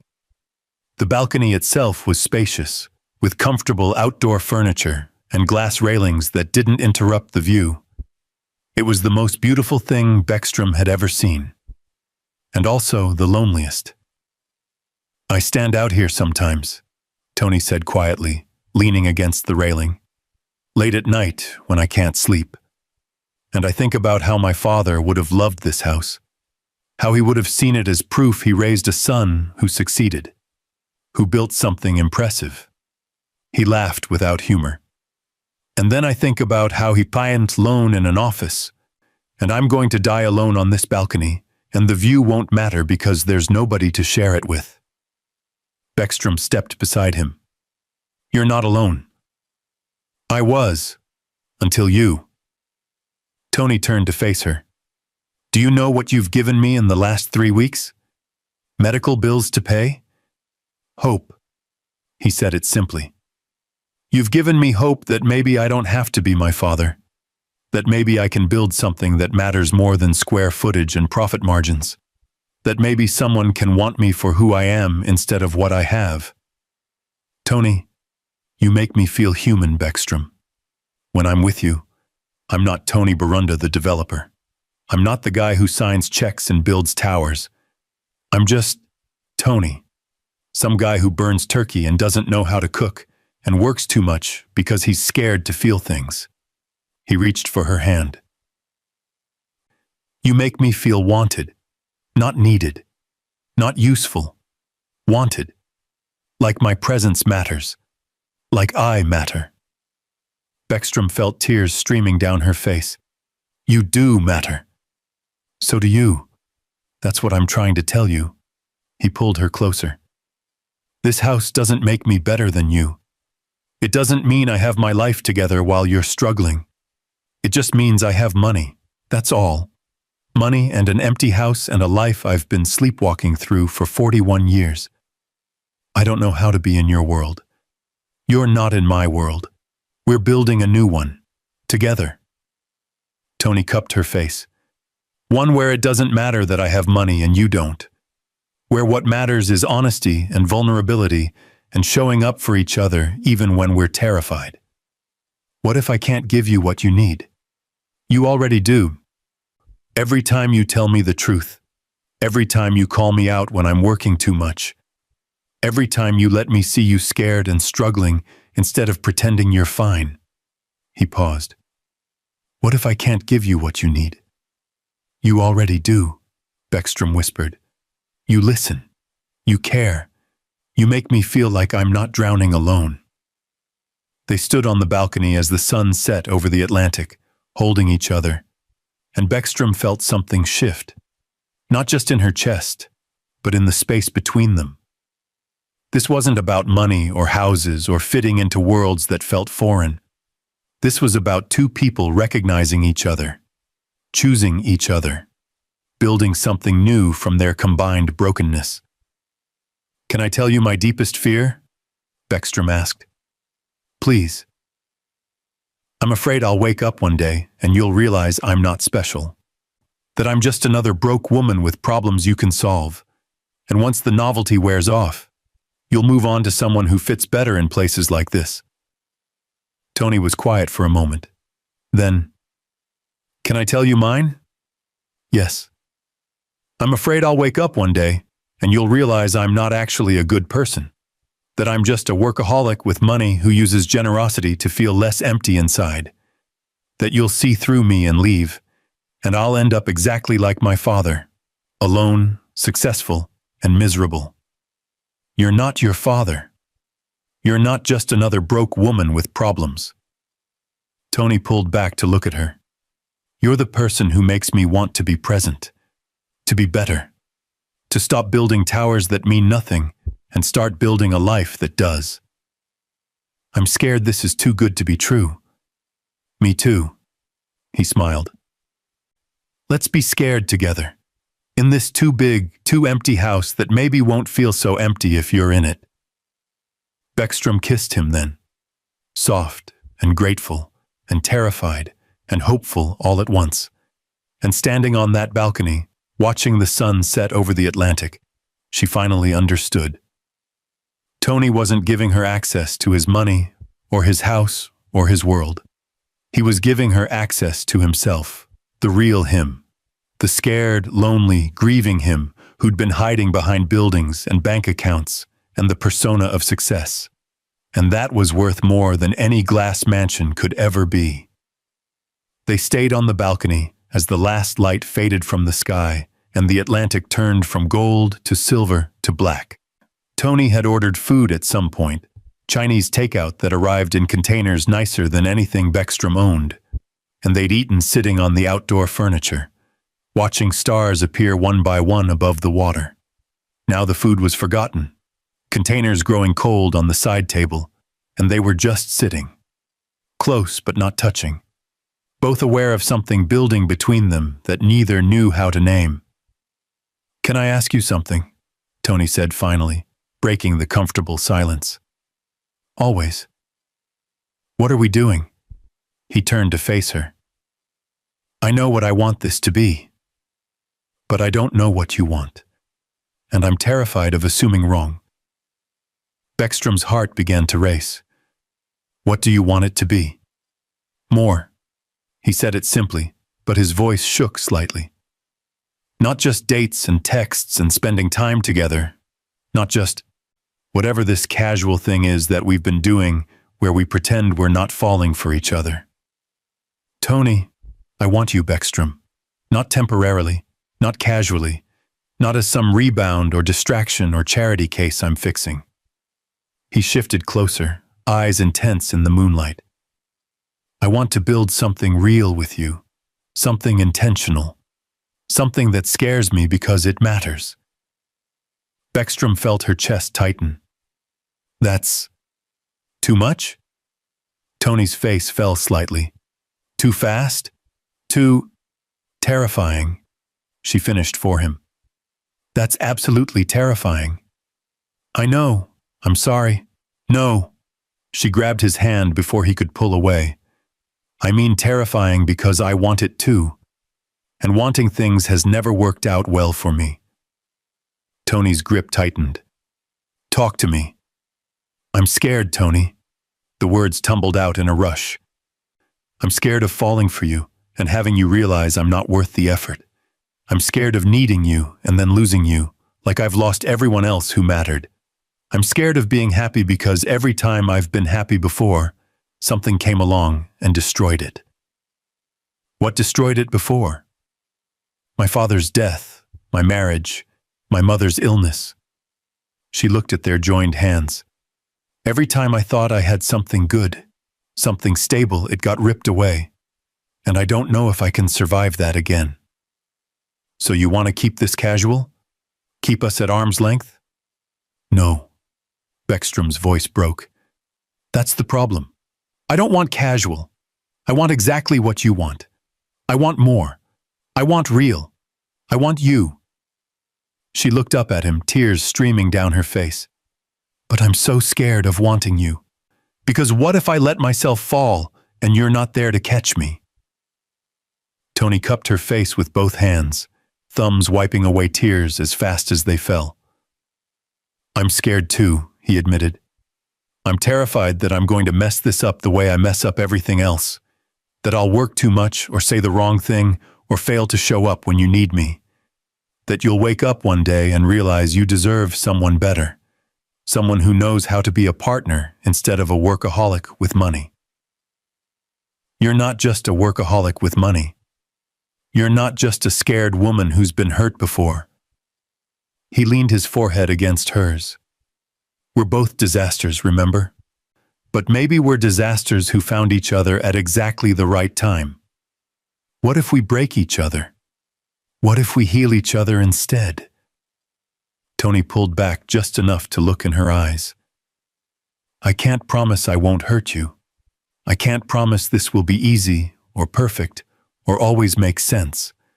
But I can promise I'll show up. I'll be honest. I'll choose you even when it's hard, especially when it's hard. Tony, I want this, Beckstrom. I want you, not the version of you that pretends to be fine, not the version that has it all together. The real you, the scared, tired, struggling you who opened her door on Thanksgiving because a stranger looked lonely. His voice went soft. You saved me that night. Let me be here for you now. Let me be someone you can fall for without being afraid I'll drop you. Beckstrom felt something break open inside her chest. Not breaking apart, but breaking free. Like something that had been locked away for 4 years was finally allowed to breathe. I don't know how to do this, she whispered. Neither do I. We'll figure it out together. What if I'm not enough for you? You're already more than enough. You're everything. Tony's hands were still cradling her face like she was something precious.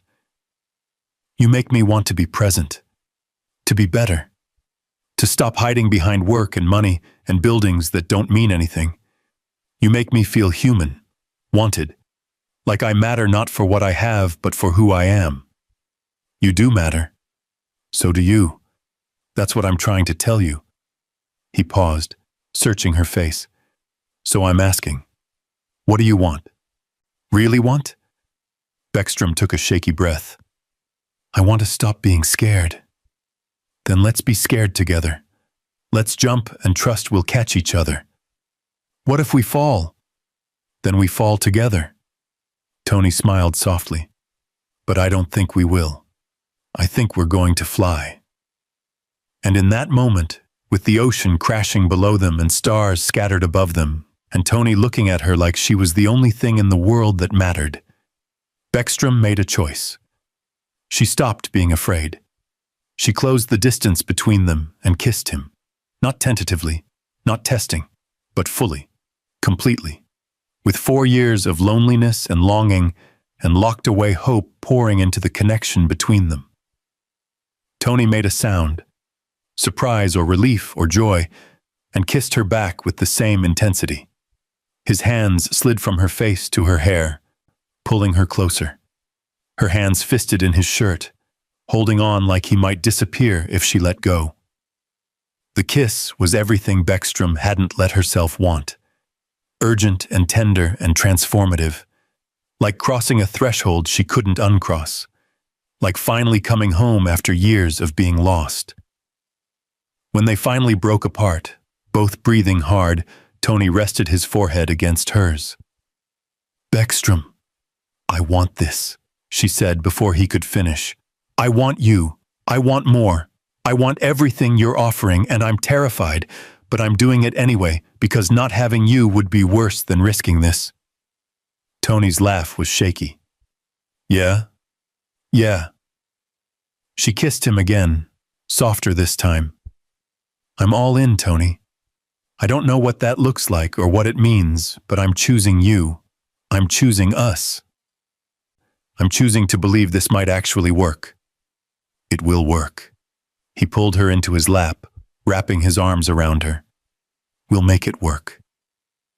They sat like that for a long time, holding each other, kissing between whispered confessions and promises neither of them was sure they could keep, but both were determined to try. Can I tell you something? Beckstrom asked eventually, head resting on Tony's shoulder. Anything. I haven't felt wanted in 4 years. Not really wanted. Not the way you make me feel. She pulled back to look at him. My ex-husband tolerated me toward the end. Acted like I was an obligation he'd signed up for and regretted. And I started believing that's all I was worth. Tolerance. Obligation. Pity. You're worth so much more than that. I'm starting to believe it. Because of you. She touched his face. You look at me like I'm someone you chose. Someone you want to keep choosing. And that's everything. Tony turned his head to kiss her palm. You are someone I chose, and I will keep choosing you. Every single day. Even when I'm difficult, especially then. Even when I'm broke and stressed and drowning in problems you could solve with money, but I won't let you 'cause I'm stubborn. Especially then, he smiled. Your stubbornness is one of my favorite things about you. You don't need me. You want me. There's a difference. I do want you. Beckstrom kissed him again. So much it scares me. Good scared or bad scared? Good scared. The kind that means it matters. They talked until well past midnight, defining what more meant for them. Not rushing into labels or expectations, but agreeing to be intentional, to be honest, to show up for each other even when it was hard. Stay tonight, Tony said finally. Not like that. I mean, unless you want, but I just mean stay. Sleep in one of the guest rooms or in my room or wherever you're comfortable, but stay. Let me make you breakfast in the morning. Let me wake up knowing you're here.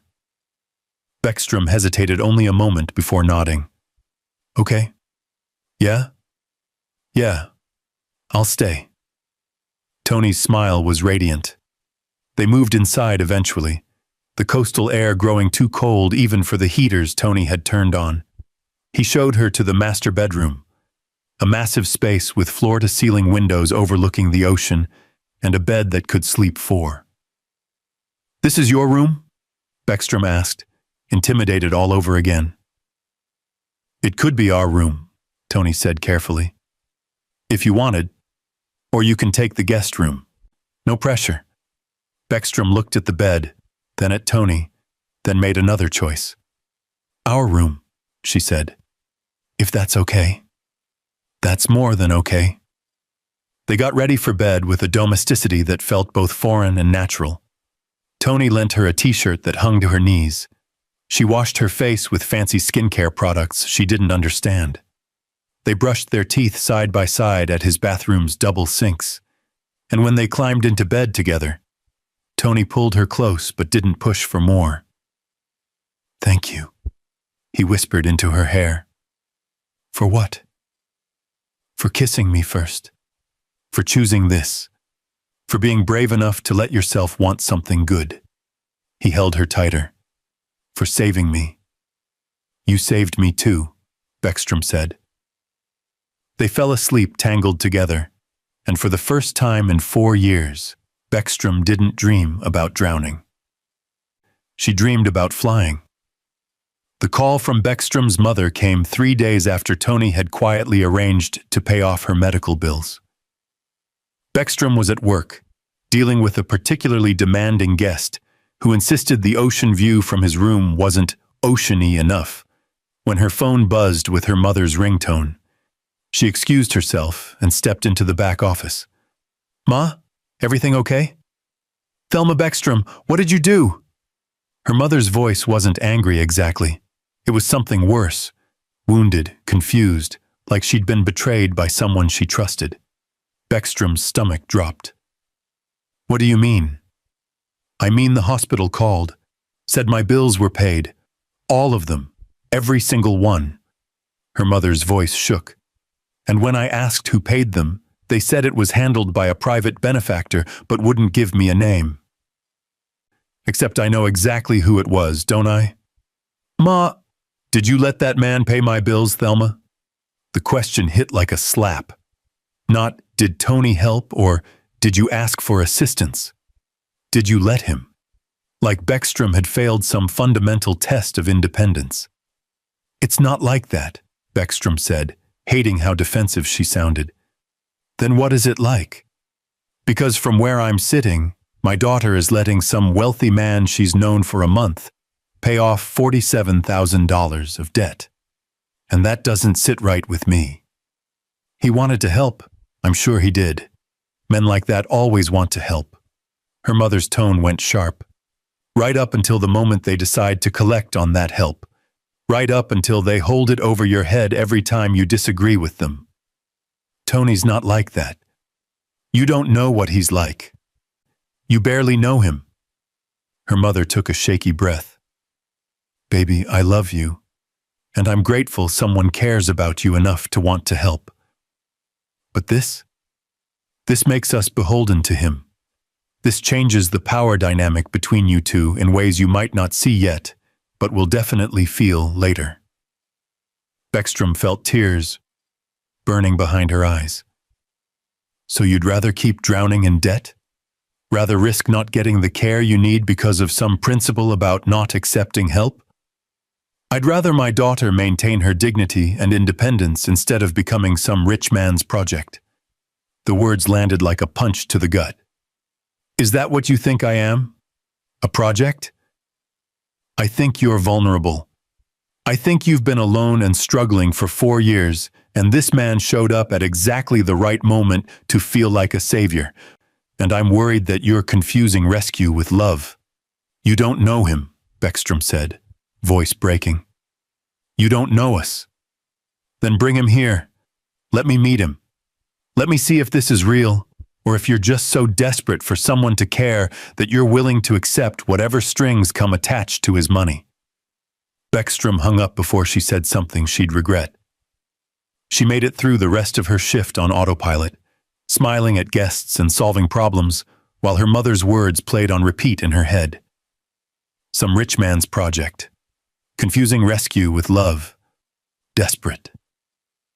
By the time she got to her car, Beckstrom was shaking with something that felt like rage and shame and fear all tangled together. She drove to Tony's house without calling first.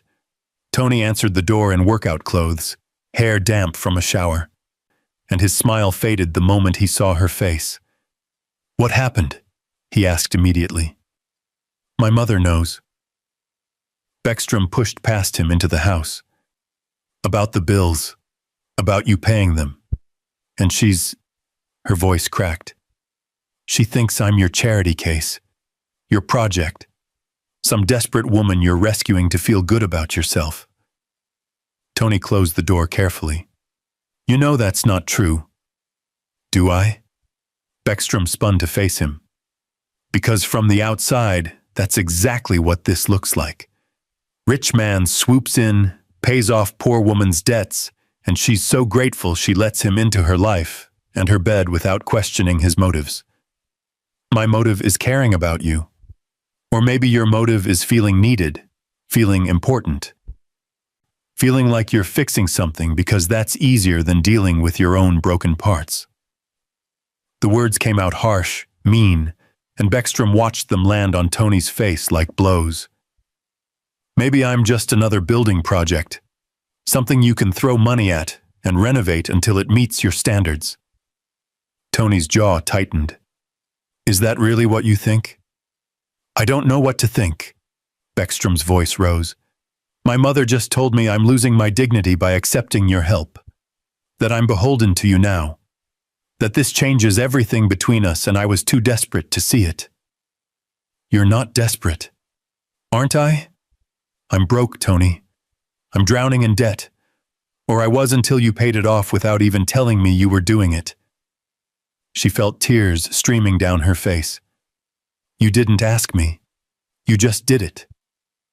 Like I don't get a say in how my own mother's bills get handled. You told me I could help. I told you we'd figure it out together. That's different from you just handling it behind my back." Beckstrom wrapped her arms around herself. "Don't you see? This is exactly what I was afraid of. You have so much power in this relationship, just by virtue of having money. And every time you use that power, even with good intentions, it reminds me that we're not equals. That I'm the one who needs rescuing, and you're the one doing the rescuing." Tony stood very still, and Beckstrom watched him process her words. When he finally spoke, his voice was quiet. Careful.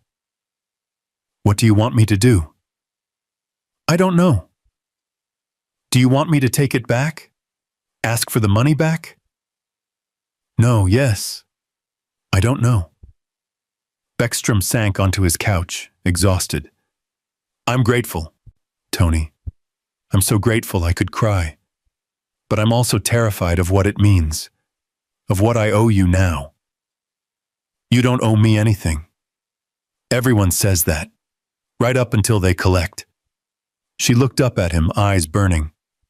"My ex-husband used to do this. Pay for things, fix things, handle things. And then later, during fights, he'd throw it in my face, remind me how much he'd done for me. How much I should be grateful for. How I should shut up and accept whatever he decided because he was the one paying the bills." Tony's expression crumpled. "I would never." "You say that now. But what happens when we fight? What happens when I disagree with you about something that matters? Will you remind me then? Will you tell me I should be grateful? That I should listen because you're the one who saved my mother's life?" Her voice broke completely. "I can't go through that again. I can't be with someone who holds their generosity over my head like a weapon." Tony crossed the room and knelt in front of her, taking her hands. She tried to pull away, but he held firm, not forceful, just steady. "Look at me," he said softly. She did. "I don't want to control you. I don't want you beholden to me. I don't want power over you." His eyes were wet. "I just wanted to help someone I care about. Someone whose mother was suffering. And maybe I did it wrong. Maybe I should have talked to you first. made sure you were okay with how I handled it. But I promise you, I swear to you, it wasn't about power or control or making you feel small. Then what was it about? It was about not being helpless for once. Tony's voice cracked. My whole life I've watched people I love suffer and done nothing. My mother got sick, and I threw money at it instead of being present. My father worked himself to death, and I just competed with him instead of helping him see there was another way. I'm useless at the things that actually matter. He squeezed her hands. But this? Your mother's bills? That was something concrete I could fix. Something that would actually make a difference. And I wanted to do it. Not to control you. To help you.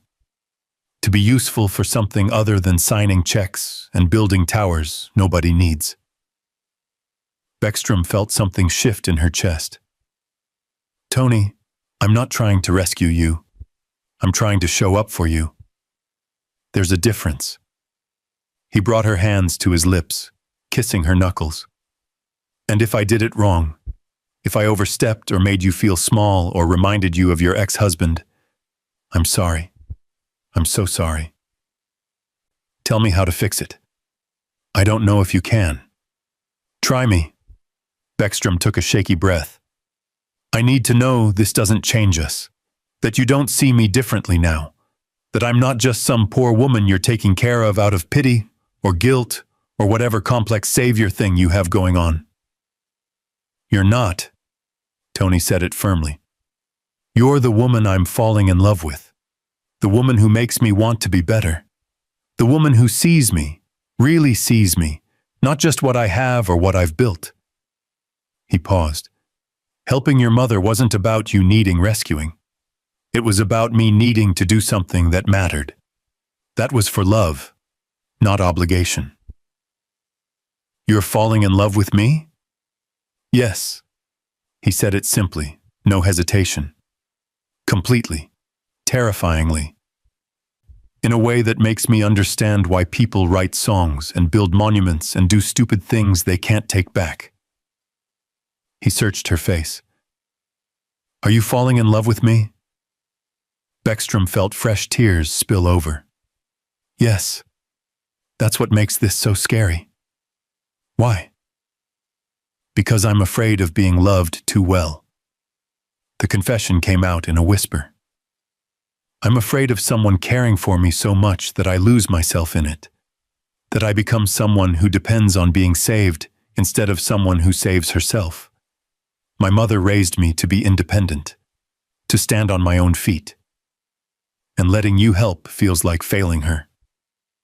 Or maybe it feels like learning something your mother didn't know. Tony shifted to sit beside her on the couch.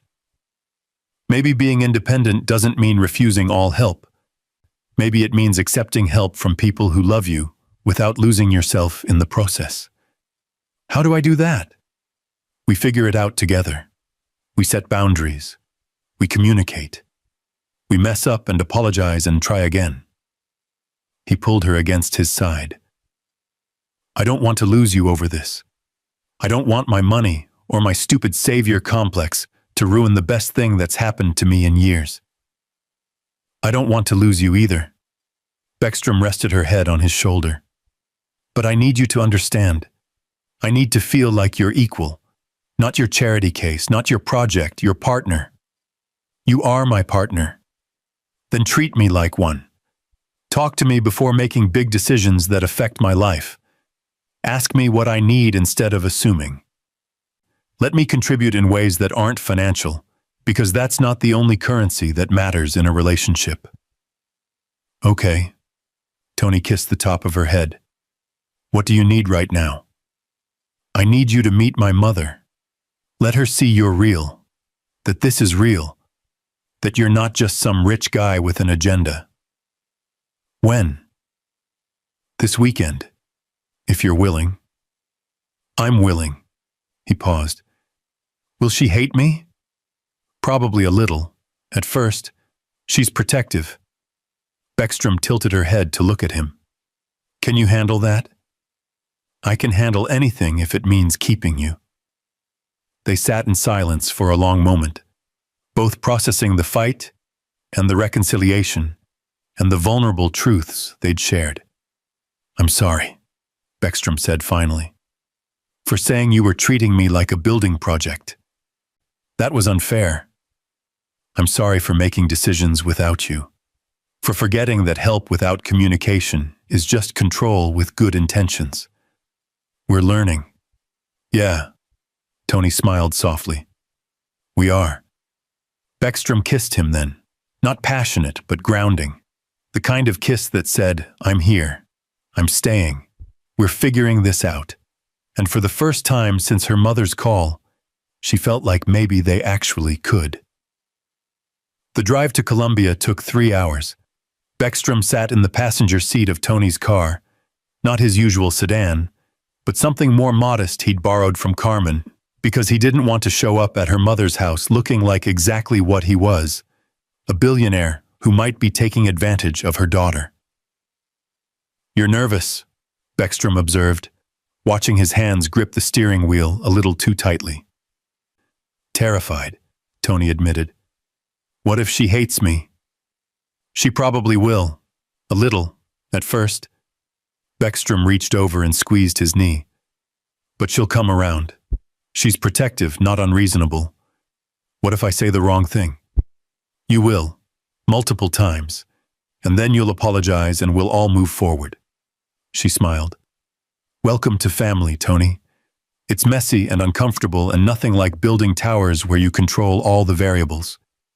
"I'm starting to see that." They'd spent the past week establishing what Beckstrom had started calling the rules, boundaries they both needed to feel like partners instead of rescuer and rescued. Tony had to ask before making big financial decisions that affected her. Beckstrom had to actually tell him when she needed help instead of suffering in silence. They both had to communicate when they felt the power dynamic shifting instead of letting resentment build. It wasn't perfect. They'd already had 2 more arguments about money. One when Tony tried to pay her rent and she'd refused, another when she'd insisted on contributing to groceries at his house even though he'd said it was ridiculous. But they were learning. And more importantly, they were both trying. "Thank you for doing this," Beckstrom said quietly. "For meeting her. For letting her see you're real. I want to do this. I want to know the people who matter to you." Tony glanced at her. "And I want her to know I'm serious about you. That this isn't casual or temporary or some rich guy playing at poverty tourism. Don't say poverty tourism to my mother. She'll throw you out." Noted. Eleanor Beckstrom lived in a small brick house in a quiet Columbia neighborhood, the kind of place where everyone knew each other and looked out for each other's lawns. Her friend Patricia answered the door, tall, suspicious, and clearly playing protective guard dog. "You must be Tony," Patricia said, looking him up and down like she was assessing livestock. "Yes, ma'am." Tony offered his hand. "Tony Barunda." Patricia ignored the hand. "Thelma, your billionaire's here." "He's not my billionaire," Beckstrom called from inside the house. "He's just Tony." "Mm-hmm." Patricia stepped aside to let them in, still eyeing Tony like he might steal the silverware. Eleanor Beckstrom sat in a recliner in the living room, a walker positioned nearby. And Beckstrom felt her heart clench at how much older her mother looked than the last time she'd visited. The tremors were worse, the fatigue more visible, but her eyes were still sharp, still assessing, still protective.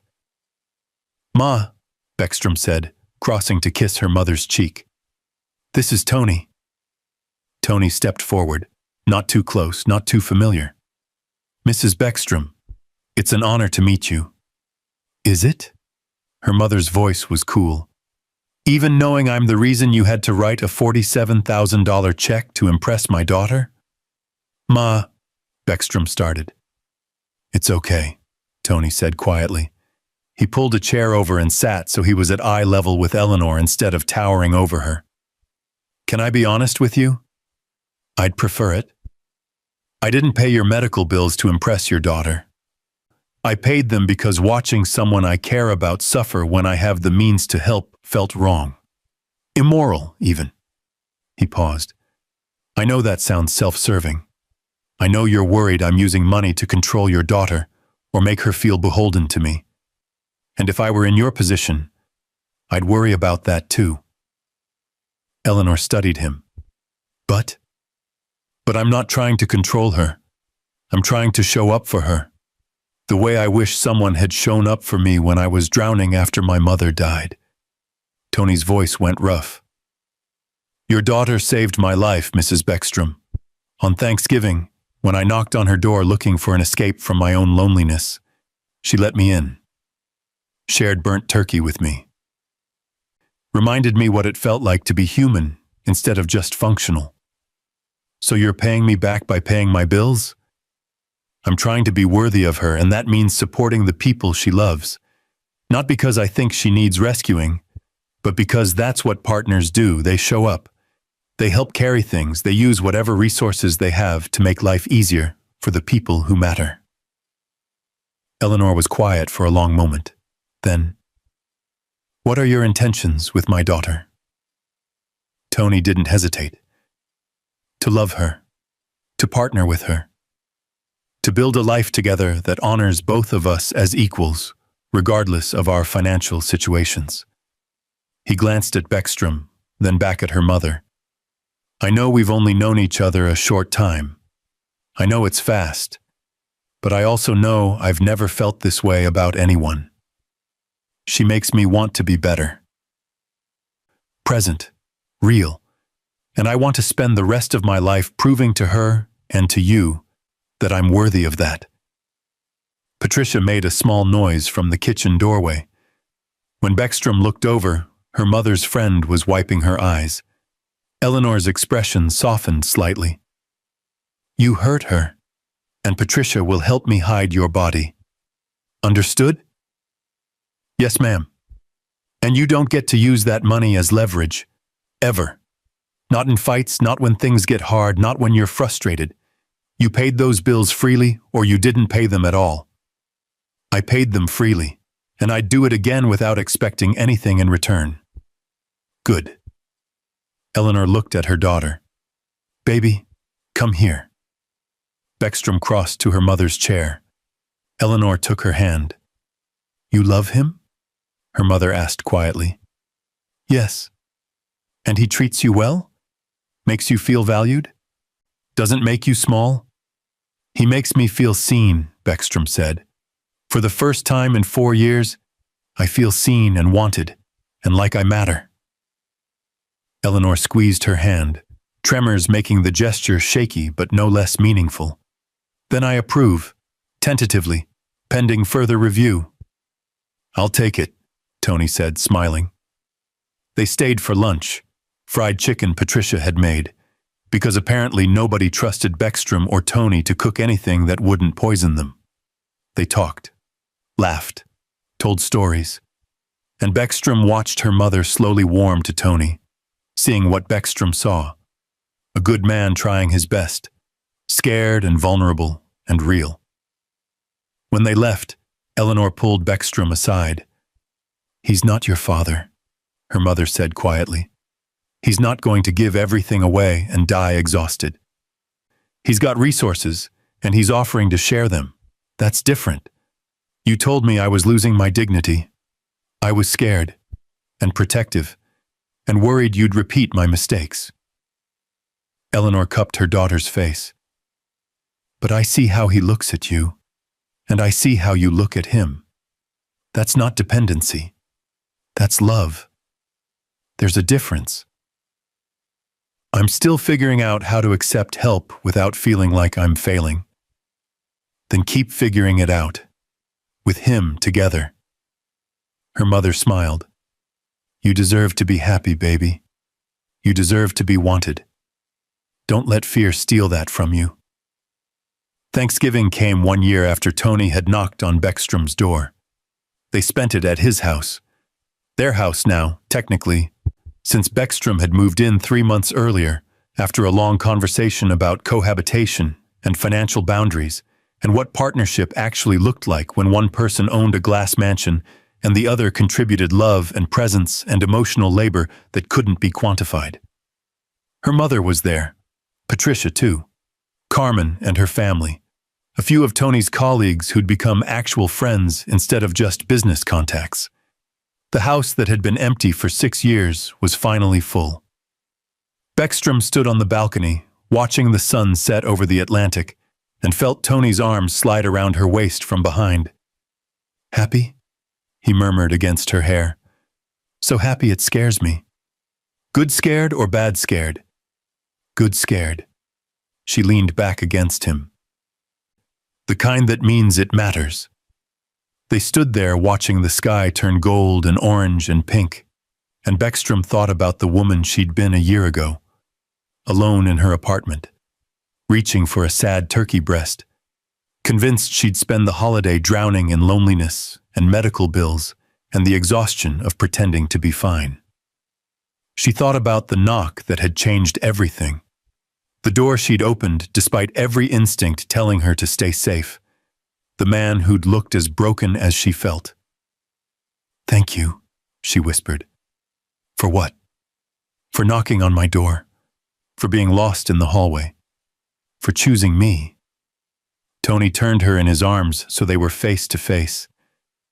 "Thank you for opening the door, for seeing me, for letting me fall in love with you, Sean. We're quite a pair. The best pair." He kissed her forehead. "Two disasters who found each other and decided to be disasters together. Is that what we are?" "No," Tony smiled. "We're two people who were drowning alone and learned how to swim together.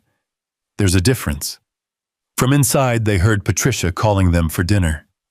Beckstrom's mother laughing at something Carmen said, the sound of life filling spaces that had been empty too long. "Come on," Beckstrom said, taking Tony's hand. "Let's go be grateful." They walked inside together, and Beckstrom realized something. Thanksgiving used to mean loneliness, loss, everything she'd failed to hold on to. Now it meant something else entirely. It meant the day she stopped being invisible, the day someone knocked and saw her and chose to stay. The day she learned that accepting help wasn't weakness and that love didn't have to come with conditions. She thought she'd spend Thanksgiving alone, but she'd ended it wanted, seen, and chosen. And that made all the difference.